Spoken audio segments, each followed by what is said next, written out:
He's female and black. And Each day starts with piles of documents for children who need a good home. During her 27 years as a social worker, thousands of files have crossed Sue KRAWITZ's desk. Ivy, hey? Is that the name?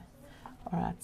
Most of South Africa's orphans are taken in by family, but KRAWITZ, who's vice chair of the National Adoption Coalition, says up to 8,000 babies a year are abandoned, and that figure is rising.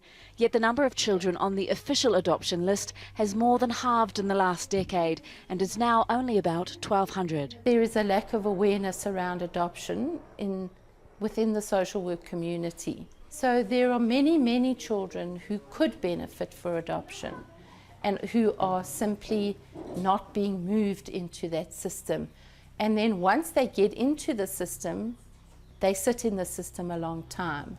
The Department of Social Development wouldn't give Al Jazeera an interview, but it wants to amend the law to allow social workers in the public healthcare sector to facilitate adoption too. At the moment, it's the domain of private practice.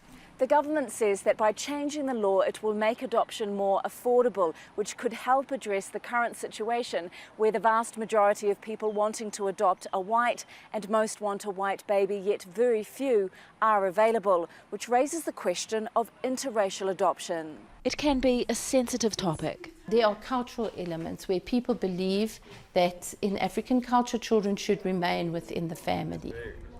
But for the Day family, race has never been an issue. They don't bring culture with them. Culture is linked to your language, it's linked to how you're brought up. So when you're in a children's home, there's no culture there.